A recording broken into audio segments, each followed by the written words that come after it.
এবার আসুন আমরা হচ্ছে কিছু এখানে কিছু লেখা আছে, এই লেখাগুলো আমি অনেকটা ওয়েবসাইট থেকে বিভিন্ন ওয়েবসাইট থেকে আমি কালেকশন করেছি এবং সাথে কিছু আমি মডিফাই করেছি। এখানে দেখেন যে লেখাগুলো আছে আমি একটু পড়ে শোনাই, এতে আপনারা অনেক কিছু বুঝতে পারবেন। লিখিত পরীক্ষার জন্য যে তথ্য আহরণ বা পড়াশোনা করেছেন তার মূল লক্ষ্য হলো পরীক্ষার খাতায় চমৎকারভাবে উপস্থাপন করে আসা। তাহলে আপনার মূল লক্ষ্য হচ্ছে খাতায় কেমনে আপনি উপস্থাপন করতে পারেন এটাই। আর যদি এটি করতে ব্যর্থ হন তবে সব পরিশ্রম বৃথা যাবে, কারণ পরীক্ষক আপনার জানার চেয়ে খাতায় কিভাবে উপস্থাপন করেছেন তা দেখে নম্বর দিবেন। অবশ্যই 100% কারেক্ট কথা।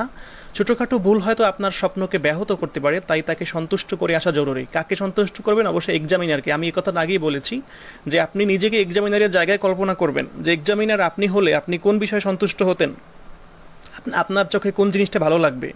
এক্সামিনার সন্তুষ্ট তার মানে আপনি ভালো নাম্বার পেয়েছেন, আর এক্সামিনারের মাথায় আপনি রাগ উঠাই দিয়েছেন তার মানে আপনার নাম্বার কমে যাবে আলটিমেটলি। এজন্য এটা জরুরি, এই জন্য সতর্ক থাকতে হবে। অনেক তো পড়াশোনা হলো এবং ভালোই তথ্য আছে বা মাথায় নিয়েছেন, এবার সঠিকভাবে তা খাতায় দিয়ে আসতে হবে এবং খাতার অঙ্গসজ্জা ঠিকমতো করতে হবে, তবেই হবে পরিশ্রম শতভাগ সার্থক। আচ্ছা ঠিক আছে, এখানে দেখেন এটা কিন্তু আমার লেখা না, আমি কিন্তু একটা ওয়েবসাইট থেকে নিয়েছি এবং সেখানে একজন বিসিএস ক্যাডার তিনি এই পরামর্শগুলো দিয়েছেন। সেখানে কিন্তু তিনি 1 নাম্বারই যেটা দিয়েছেন যে খাতায় কালো, নীল এবং ক্ষেত্র বিশেষে পেন্সিল ছাড়া আর কোনো কালির দাগ থাকবে না। অনেকে সবুজ, বেগুনি, গোলাপি রং ব্যবহার করেন, যা ঠিক নয়। দেখেছেন?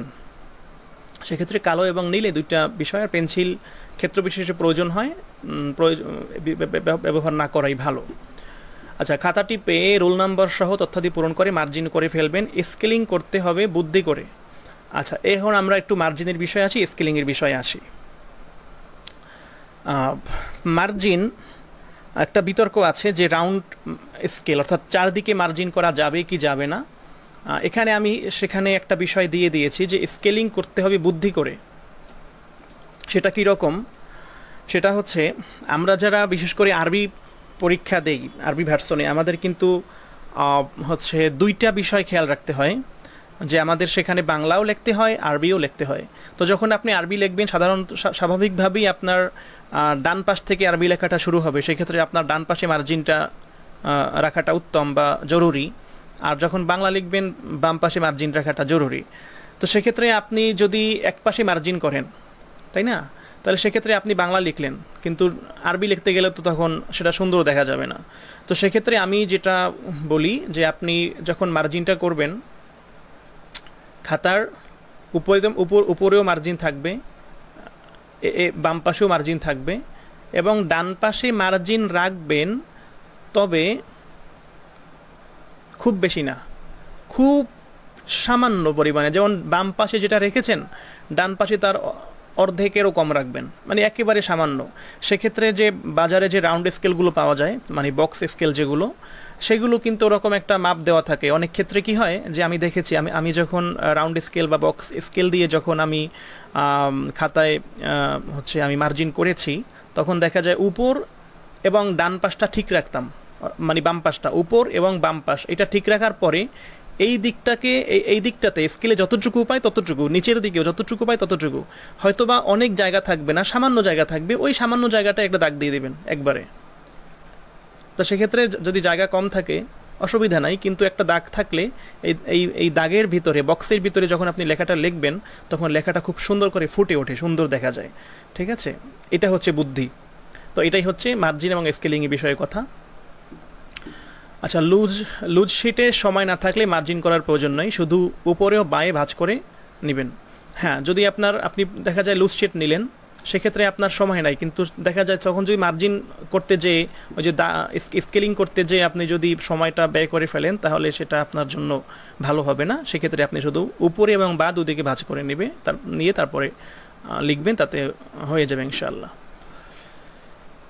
আচ্ছা, তারপরে লুজ শিট নেওয়ার পরে তার নম্বরটি প্রথমেই মূল খাতার যথাস্থানে পূরণ করে নিন, পরে মনে থাকবে না। আপনি যখনই লুজ শিট নেবেন তখনই আপনার ওখানে একটা অপশন থাকে যে আপনার ওই খাতার যে একটা নাম্বার থাকে, সিরিয়াল থাকে, সেই সিরিয়ালটা মূল খাতায় লিখতে হয়, সেটা আপনি সাথে সাথে লিখে নেবেন, পরের জন্য রেখে দিবেন না, কারণ পরে মনে থাকে না। আর যখন ওটা লেখা হবে না তখন পরবর্তীতে ওই লুজ শিট হারিয়ে গেলে বা কোনো অসুবিধা হলে সেখানে সমস্যা হলেও হতে পারে, ক্ষেত্র বিশেষে আপনার লুজ শিটটা বাদও হয়ে যেতে পারে। এই জন্য সাথে সাথে নম্বরটি মূল খাতায় লিখে নেবেন। তারপরে হচ্ছে আপনার জীবনের সর্বোচ্চ গতিতে লিখবেন, লেখা যেদিকেই যায় যাক, শুধু বোঝা গেলেই হবে। দ্রুত লিখলে লেখা খারাপ হবে, এটাই স্বাভাবিক, চিন্তার কিছু নেই। হ্যাঁ, এটা শেষ দিকের কথা।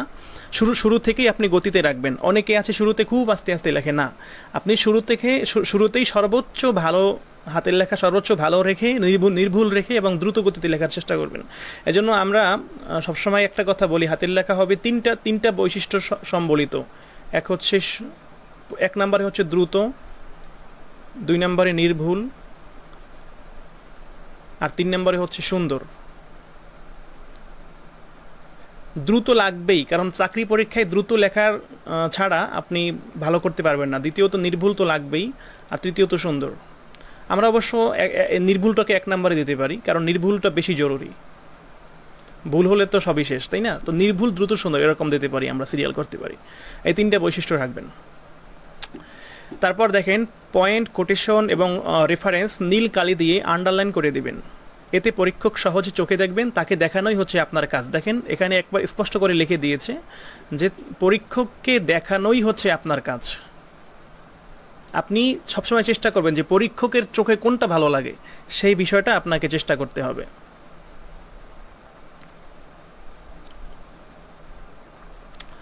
আচ্ছা, তারপরে হচ্ছে সব প্রশ্নের উত্তর করে আসবেন। সময় না থাকলে কম লিখবেন। সময় যদি কম থাকে বা না থাকে তাহলে কম লিখবেন। যদি না পারেন আন্দাজে কিছু একটা লিখবেন, কিন্তু অবশ্যই সব প্রশ্নের উত্তর আপনাকে করতে হবে প্রিয় ভাই। অবশ্যই সম্পূর্ণ প্রশ্নের উত্তর আপনাকে করতে হবে। অনেকে বলে যে স্যার, আমি যদি 80 মার্কের অ্যান্সার করি, 70 মার্কের অ্যান্সার করি, তাহলে কত পাবো? কেন আপনি এই চিন্তা কেন করবেন? আপনি না পারলে আন্দাজে কিছু একটা লেখেন, মানে আপনার অনুমানে, আন্দাজে, ধারণায় যা আছে লেখা দেন। ভুল হয়, ভুল গেলে বড় জোর কি করবে? কেটে দেবে। হয়তো না লেখার থেকে তো ভালো। হয়তো 1 নাম্বার 2 নাম্বার দিলেও দিতে পারে, কিন্তু লেখলেনই না, তাহলে কি হইল? আর এখানে তো লজ্জা পাওয়ার কিছু নাই। আপনাকে সে চেনে না, আপনিও তাকে চিনেন না, যে হারে কি মনে করবে আমি এরকম ভুলভাল লিখে দিচ্ছি। আপনি যতটুকু আন্দাজ আছে আপনি লেখেন, কিন্তু অবশ্যই 100 মার্কের অ্যান্সার করবেন, এটা হচ্ছে খুব জরুরি। আচ্ছা, তারপরে হলো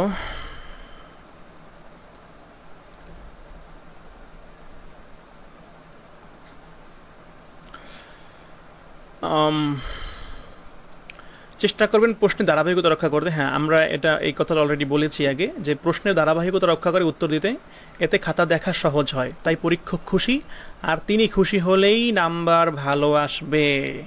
বুঝতে পেরেছেন? এজন্য এই চেষ্টাটা অবশ্যই করবেন। আচ্ছা, তারপরে হলো নতুন প্রশ্ন নতুন পৃষ্ঠা থেকে শুরু করলে ভালো, তবে গুচ্ছ প্রশ্নের ক্ষেত্রে তা প্রযোজ্য হবে না। হ্যাঁ, নতুন প্রশ্ন, অনেকে আছেন যে আল জওয়াবু আনিসুয়ালিল আউয়াল আনিসুয়ালিল সানি, দেখা যায় এইখানে পৃষ্ঠা শেষ, এইখান থেকে নতুন প্রশ্ন শুরু করে না। যেখানে পৃষ্ঠা শেষ সেখানে আপনি একটা মার্ক, এরকম একটা কিছু দিয়ে দেন, একটা মার্ক দিয়ে দেন, বা একটা দাগ দিয়ে আপনি পরে নতুন পেজ থেকে শুরু করবেন, এটা জরুরি। তবে গুচ্ছ প্রশ্নের ক্ষেত্রে, গুচ্ছ প্রশ্ন বলতে যেমন সংশ্লিষ্ট প্রশ্ন আছে আলিফ বা, সেক্ষেত্রে আপনার নতুন পেজে শুরু করার দরকার নাই।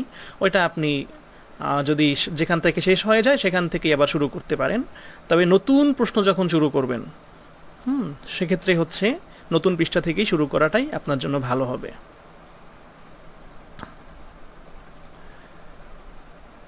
আচ্ছা, তারপরে হচ্ছে মার্জিনের বাইরে কোনো লেখা হবে না। আপনি মার্জিন বলতে এই যে চারপাশে বা দুই পাশে যেভাবেই হোক আপনি যে স্কেলিংটা করেছেন, সেই স্কেলিংয়ের বাইরে কোনো ধরনের কোনো লেখা হবে না। প্রশ্নের নম্বর, কত নম্বর প্রশ্নের উত্তর লিখছেন, কি লিখছেন তাও লেখা যাবে না, এমনকি একটা ফুল স্টপও না। কথা বুঝতে পেরেছেন? একটা ফুল স্টপও মার্জিনের বাইরে আপনি দিবেন না, ওইটা একেবারে পুরোপুরি সেফ এরিয়া। তারপরে হচ্ছে যথাসম্ভব কাটাকাটি করবেন না, এতে খাতার সৌন্দর্য নষ্ট হয়। কাটাকাটি এড়িয়ে চলবেন। তবে যদি কাটাকাটি একান্তই করতে হয়, জাস্ট একটা টান দিবেন মাঝখান থেকে, একটা টান। অনেকে আছে এমন করে, এটা যে কি বিশ্রী লাগে ভাই, জাস্ট একটা টান দিবেন, এটাই হচ্ছে আপনার কাটাকাটির বিষয়। তারপরে হচ্ছে সুন্দর জিনিসের দাম সর্বত্রই আছে, তার মানে এই নয় যে লেখা বাদ দিয়ে আপনি নকশা করবেন। আচ্ছা, লেখা বাদ দিয়ে নকশা বিষয়টা কি, অনেকে লেখে, একটা কোটিশুনি মনে করেন লেখলো যে ভূমিকা, অনেকে এরকম নকশা করে, অনেকে এমন করে বক্স দিয়া তারপরে আবার এরকম দাগ দেয়, তারপরে অনেক এরকম করে।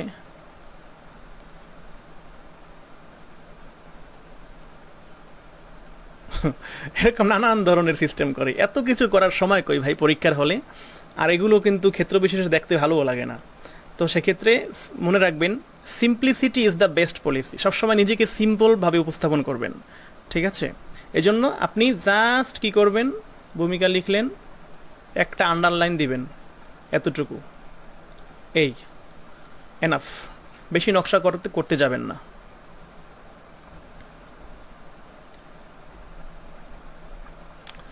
তারপরে হচ্ছে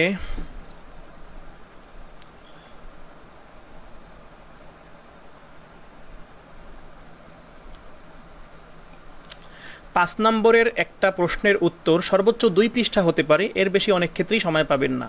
হ্যাঁ, 5 নম্বরের একটা প্রশ্নের জন্য আপনি সর্বোচ্চ 2 পৃষ্ঠা লিখবেন এবং এর ভিতরেই এটাকে সীমাবদ্ধ করবেন। এটাই হচ্ছে একটা স্ট্যান্ডার্ড। আচ্ছা, এক কথায় যেসব প্রশ্নের উত্তর দিতে হবে তা যত সংক্ষেপে লেখা যায়, এখানে পেঁচালেই বিপদ। যেগুলো এক কথায় হয়ে যায় সেটা এক কথায় দিয়ে দিবেন, বেশি পেঁচাতে যাবেন না, এক্ষেত্রে এক্সামিনার বিরক্ত হতে পারে। আচ্ছা, শূন্যস্থান পূরণের ক্ষেত্রে যদি নম্বর না থাকে, প্যাসেজ থাকে, তবে পুরোটা তুলতে হবে, আর শূন্যস্থানের চেয়ে নীলকালি দিয়ে আন্ডারলাইন করে দিতে হবে, যাতে পরীক্ষকের সহজে চোখে। ওই অলরেডি এই কথাটা বলে ফেলেছি আগে।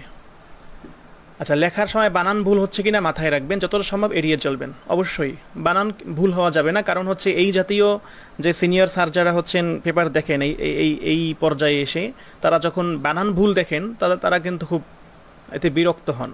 এই জন্য বানান ভুল অবশ্যই খেয়াল রাখবেন, যথাসম্ভব এড়িয়ে যাবেন। আচ্ছা, জেল জাতীয় কালির কলম ব্যবহার না করাই উত্তম, এতে অন্য পৃষ্ঠা নষ্ট হয়ে যায়। জেল কলম ব্যবহার করবেন না, জেল কলমে সমস্যা হচ্ছে আপনি লেখাও দ্রুত চলবে না আর কালিটা ছড়িয়ে যাবে। হ্যাঁ, সেক্ষেত্রে জেল পেন অবশ্যই বল পেন ব্যবহার করবেন। ভুল ক্রমে যদি কোনো পৃষ্ঠা রেখে পরবর্তী পৃষ্ঠায় লিখে ফেলেন, তবে ফাঁকা পৃষ্ঠায় একটা দাগ টেনে দেবেন। দেখে অনেক সময় আমরা একটা ভুল করে একটা পৃষ্ঠা ফাঁকা রেখে পরবর্তী পৃষ্ঠায় চলে যাই, তো সেক্ষেত্রে পরবর্তীতে যখন এটা নজরে পড়লো তখন জাস্ট এরকম একটা ফাঁকা টান দিয়ে দিবেন, শেষ। তারপরে হচ্ছে প্রতিটি নম্বরের জন্য কত সময় পান তা আগেই হিসেব করে রাখবেন এবং সেই পরিমাণ সময় তাতে ব্যয় করবেন। যদি বরাদ্দকৃত সময় কিছু বেঁচে যায় তবে তা পরবর্তী কোনো প্রশ্নেই ব্যবহার করতে পারবেন। হ্যাঁ, আপনার সময় বন্টনটা খুব গুরুত্বপূর্ণ। আপনি কোন প্রশ্নটা আপনি নিজে আপনি প্র্যাকটিস করবেন, যে আপনি কিভাবে লিখতে চাচ্ছেন, আপনার ওই প্রশ্নটা ওইভাবে লিখতে কতটুকু সময় লাগছে, এটা আপনি আগেই লিখে রাখবেন এবং হিসেব করে রাখবেন, নিজে একটা সময় বন্টন করে নেবেন। আমরা একটা সময় বন্টন আমাদের মতো করে দিয়ে দিব, তবে সেটা সবার জন্য সুইটেবল নাও হতে পারে। আমি আমারটা বুঝবো, আপনি আপনারটা বুঝবেন। সো এটা হচ্ছে নিজে প্র্যাকটিস করবেন, নিজে লিখে দেখবেন যে কতটুকু সময় লাগে, এরপরে সেই অনুযায়ী আপনি হচ্ছে একটা 100 মার্কের সময় বন্টনটা আপনি আগেই হিসেব করে রাখবেন। এটা আপনাকে করতেই হবে। প্রতিটা প্রশ্নের উত্তর লেখা শুরু করার আগে কয়েক সেকেন্ড ভেবে উত্তর কাঠামো কি হবে সেটা ঠিক করে নেবেন, এতে সাজানো উত্তর আসবে। এটাকে সময় অপচয় বলে না। আচ্ছা, আমি আমার একটা বিষয় যদি আপনাকে বলি, আপনি হয়তো অবাক হবেন, এবং কারণ এটা হচ্ছে একবারে 99% লোকের সাথে মিলবে না। কীরকম? আমি হচ্ছে যখন বিশেষ করে প্রিলি পরীক্ষা দিয়েছি, প্রিলির কথাটাই বলি, তো অনেকে হচ্ছে আমি দেখেছি আর কি, আশপাশে সবাই, অনেকে না সবাই, যে প্রিলি মানে ওএমআর শিটটা হাতে পাওয়ার সাথে সাথে ভরাট করা শুরু করে দেয়। কিন্তু আমি কি করছি, আমি যখন কোশ্চেনটা পেয়ে আমি মোটামুটি 15 মিনিট সময় নিয়ে, 1 ঘন্টা সময়, দেখেন এই 1 ঘন্টা সময়ের 15 মিনিট সময় আমি দিয়েছি, শুধু পুরো প্রশ্নটা পড়ছি একবার। আমার 15 মিনিট শেষ হয়ে গেছে, হোক অসুবিধা নাই, 15 মিনিট গেছে, কিন্তু আমার পুরো কোশ্চেনটা আমার মাথায় কিন্তু চলে আসছে যে আমি কোনগুলো পারবো, আমার আইডিয়া চলে আসছে, আমি সেই অনুযায়ী পরবর্তীতে লিখতে পেরেছি। এবং এর ভিতরে সবগুলো কিন্তু ইনস্ট্যান্ট আমার মাথায় আসবে না, কিন্তু যখন আমি এক নজরে সকল প্রশ্ন দেখলাম, তখন কিন্তু ওইটা কিন্তু আমার অজান্তেই আমার অবচেতন ব্রেন ওটা নিয়ে কাজ করা শুরু করে দেয়। ইভেনচুয়ালি আমার লেখার সময় ওইটা কিন্তু অটোমেটিক্যালি চলে আসে মাথায়, হঠাৎ করে চলে আসছে। কারণ কি? কারণ হচ্ছে আমি আগে থেকেই এটা নিয়ে চিন্তা করছি। কিন্তু যখন আপনি প্রশ্নটা দেখবেনই না, একটা একটা করে লিখতে থাকবেন, তখন সামনে কি আছে ওটা আপনি জানলেনই না, বুঝলেনই না, তখন তখন কি হবে? তখন হবে হচ্ছে আপনার দেখা যায় তখন আপনি হঠাৎ করে মাথায় আসলো না, ওটা নিয়ে জিমান লাগবে, বসে থাকা লাগবে, আলটিমেটলি আপনার প্রশ্নটা কি, অ্যান্সারটা আপনি ভালোভাবে করতে পারবেন না।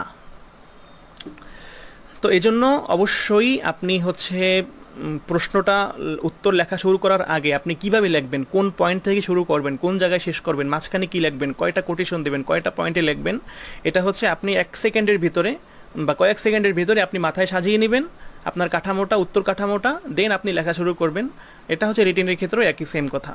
এবং আপনি পুরো প্রশ্নটা হাতে পাওয়ার পরেই আসলে 5 মিনিট 2-4-5 মিনিটের ভিতরে আপনি পুরো প্রশ্নটা একবার নজর বুলিয়ে নেবেন যে কি কি আছে, যাতে আপনার নলেজে সেটা থাকে। এই বিষয়টা আপনার খেয়াল রাখতে হবে। আচ্ছা, এবার আসেন আমরা কিছু শেষ সময়ের পরামর্শ দিব আপনাদেরকে। সেটা হচ্ছে এই যে 1 সপ্তাহ বা 8-10 দিন সময় সামনে আছে, এই সময়টা আপনারা কিভাবে কাজে লাগাবেন সেটা। 1 নম্বর হচ্ছে নিতান্তই প্রয়োজন ছাড়া বাইরে যাওয়া বাদ দিন। প্রিপারেশনের মানে প্রিপারেশন ভাব, প্রিপারেশনের অভাব এই যে একটা মানে আপনার মনে হইতেছে প্রিপারেশন নিতেছে খুব, কিন্তু আসলে অভাব, এরকম হবে না। আপনাকে প্রিপারেশন নেবেন এবং বাসায় বসে যত বেশি সময় পড়াশোনা করবেন, দিনে কমপক্ষে 15 ঘন্টা সময় দিতে হবে। এই যে কয়দিন সামনে আছে কমপক্ষে 15 ঘন্টা দিবেন। এটা হচ্ছে আপনাকে দিতেই হবে। অনেকে চাকরি বাকরি করেন, অনেকে বিভিন্ন টিউশনই আছে, বিভিন্ন আছে, আপনি 1 সপ্তাহের জন্য ছুটি নেন।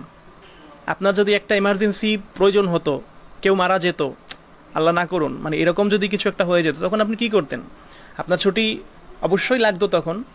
বা আপনার যদি অনেকের হচ্ছে চাকরি থাকা অবস্থায় অনেকের একাডেমিক পরীক্ষা থাকে, যে অনেকে মনে করেন ফাজিল কামিলে পড়ছে, পড়াশোনা করছে, সে চাকরিও করছে, তখন তার পরীক্ষার ডেট পড়ে গেছে, তখন কি সে ফাজিল কামিল অনার্স মাস্টার্স পরীক্ষার জন্য সে কি ছুটি নেবে না? অবশ্যই নেবে। তো তখন তো 1 সপ্তাহ 2 সপ্তাহ হয় না, দেখা যায় 1 মাস পর্যন্ত কারো ছুটি নেওয়া লাগে। তো আপনি আপনার সারা জীবনের জন্য একটা পরীক্ষা দিবেন, সেই পরীক্ষার জন্য কেন আপনি 1 সপ্তাহ 8-10 দিন ছুটি নিতে পারবেন না বলেন? একদিনের তো পরীক্ষা।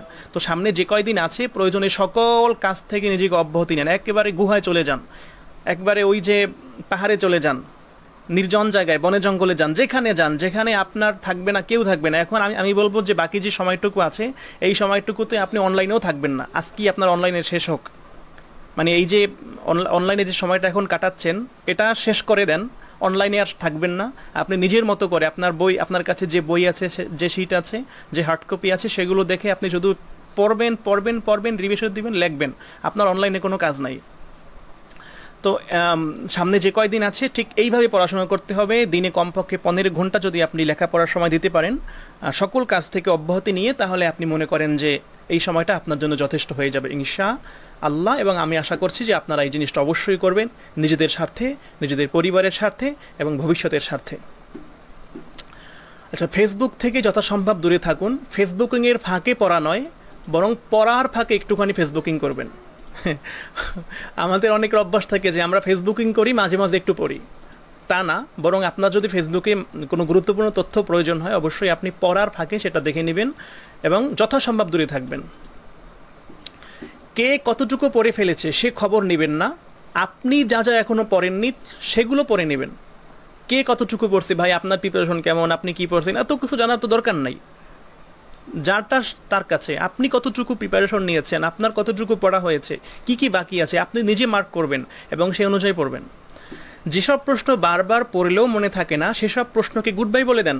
দরকার নাই, তুমি আমার কাছে আসতেছো না, যাও, তোমাকে বাদ, ওটা গুড বাই। একটা বিষয় পড়তে পড়তে ক্লান্ত হয়ে পড়লে জোর করে ওই বিষয়টাই পড়তে থাকবেন না। যে বিষয়টা ওই মুহূর্তে পড়তে ভালো লাগে সেটাই পড়ুন। এই বিষয়টা আপনি খেয়াল রাখবেন। এবং পড়তে বসার সময় আপনার যে মোবাইল ফোন আর ল্যাপটপ, বিশেষ করে সেটা হাতের কাছেই রাখবেন না, কারণ হাতের কাছে থাকলে আপনার হচ্ছে একটু ধরাই হয়। আর যখন আপনি মোবাইল হাতে নেবেন, ওই ফেসবুকে ঢুকছেন, রিলস দেখতেছেন, ইউটিউবে শর্টস দেখতেছেন, বা কারো মোবাইল যদি টিকটক থাকে টিকটক দেখতেছেন, এমন করতে করতে আপনি মনে করলেন যে এটা তো মাত্র 30 সেকেন্ডের একটা ভিডিও, মাত্র 10-15-20 সেকেন্ডের 1 মিনিটের একটা ভিডিও, এটা দেখলে এমন কি হবে। কিন্তু ওই রকম 1 মিনিট দেখতে দেখতে দেখতে দেখতে আপনার যে কোন জায়গা থেকে 1 ঘন্টা 2 ঘন্টা চলে যাবে টেরও পাবেন না। ইভেনচুয়ালি এটা দেখতে দেখতে হচ্ছে আপনার ভিতরে ক্লান্তি চলে আসবে, অমনোযোগিতা চলে আসবে, আপনি ঘুমিয়ে যাবেন, না তো ক্লান্ত লাগবে, না তো যে কোনো একটা কিছু হবে। এই জন্য মোবাইল, ল্যাপটপ এই সময়টা আপনি হাতের কাছে রাখবেন না, টোটালি বাদ দিয়ে দেবেন। তারপরে হচ্ছে সব বিষয়ের সব টপিক অন্তত একবার হলেও পড়ে নেবেন। পড়তে না পারলে চোখ বুলিয়ে নেবেন। যদি কোনো বিষয়ের প্রস্তুতি না নিয়ে ধরে নেন যে পরীক্ষার হলে এমনি এমনি পারবেন, তবে আপনি ভুল করছেন। এই কথাটা খুব ভালো মতো একটু খেয়াল করেন যে সব বিষয়ের সব টপিক, আপনার যে কয়টা বিষয় আছে, আরবি ফার্স্ট পার্ট, সেকেন্ড পার্ট, আপনার হচ্ছে কোরআন, হাদিস, ফিকা ইত্যাদি, একেবারে যতগুলো সিলেবাসে যত ধরনের টপিক আছে সবগুলো একবার হলেও পড়বেন। একবার হলেও। যদি পড়তে না পারেন, সময় নাই আপনার, সেক্ষেত্রে জাস্ট চোখ বুলিয়ে নেবেন, আইডিয়া নেবেন। আমি বারবার কিন্তু চোখ বুলানোর কথাটা বলতেছি, চোখ বুলিয়ে নেবেন। যদি কোনো বিষয়ের প্রস্তুতি না নিয়ে ধরে নেন যে পরীক্ষার হলে এমনি এমনিই পারবেন, তাহলে আপনি বোকার স্বর্গে বাস করছেন। আপনার থেকে বোকা আর কেউ নাই। এজন্য বিষয়টা খেয়াল করবেন। আর নিজের সাজেশনস নিজে রেডি করবেন। সম্ভব হলে একাধিক সেট, একটা সাজেশনস না, কয়েক সেট সাজেশনস আপনি তৈরি করবেন আপনার আলোকে। কারো সাজেশনসের প্রতি অন্ধভাবে ফলো করবেন না। যদিও আমি সাজেশনস দিয়েছি একটা, কিন্তু আমিও আমারটা অন্ধভাবে ফলো করতে বলছি না। আমি কেন বলছি না, আমি শুরু থেকেও বলি নাই, কারণ সাজেশনস কিন্তু আমি শুরু থেকে দেই নাই। আমি একটা সাজেশনস আপনাদেরকে দিয়েছি জাস্ট শেষ মুহূর্তে রিভিশনের জন্য। এখন এই মুহূর্তে রিভিশন আপনি কি করবেন সেজন্য, যেহেতু সময় খুব কম, আর কিন্তু পড়িয়েছি কিন্তু একবারে রুট লেভেল থেকে। এই জন্য এই পয়েন্টটা খুব গুরুত্বপূর্ণ। সব বিষয়ের সব টপিক অন্তত একবার হলেও পড়বেন। পড়তে না পারলে চোখ বুলিয়ে নেবেন, ঠিক আছে? আর সাজেশনস অনুযায়ী শুধু ভালো করে রিভিশন দিবেন, অন্ধভাবে কোনো সাজেশনস ফলো করবেন না। নিজের ব্রেইনে, নিজের মেধায় যেটা বলে সেটাও ফলো করবেন। আচ্ছা, আনকমন প্রশ্ন বলে কিছু নেই, কোনো প্রশ্ন ছেড়ে আসা যাবে না। উত্তর জানা না থাকলেও ধারণা থেকে অন্তত কিছু না কিছু লিখে আসুন। প্রস্তুতি নেওয়ার সময় মাথায় রাখুন, আপনি প্রশ্ন কমন পাওয়ার জন্য নয়, বরং ধারণা থেকে লিখে আসার জন্য প্রস্তুতি নিচ্ছেন। এই কথাটা খুব গুরুত্ব সহকারে শোনেন, যে প্রস্তুতি যখন নিচ্ছেন, আপনি এখন পড়ছেন, আপনার মাথায় রাখতে হবে যে আপনি প্রশ্ন কমন পাওয়ার জন্য পড়ছেন না, বরং আপনি ধরেই নেন যে চাকরি পরীক্ষায়, নিবন্ধন পরীক্ষায় কোনো প্রশ্ন কমন আসবে না, এটা ধরে নেন। কিন্তু আপনি ধারণা নিচ্ছেন আপনার নিজের লেখার যোগ্যতা আছে, তো আপনি সেই যোগ্যতা থেকে লিখে আসার জন্য প্রস্তুতি নিচ্ছেন। এমন একটা মাইন্ড সেট আপ নিজের ভিতরে তৈরি করে নেন, এটা আপনার জন্য বেস্ট হবে, বেটার হবে। তো এই ছিল মোটামুটি আজকে আমাদের পরামর্শ। এখন আমরা হচ্ছে আপনাদেরকে কিছু উত্তরপত্রের স্যাম্পল দেখাবো। তো তার আগে একটু কমেন্টগুলো দেখি, আর একবার চেক করি।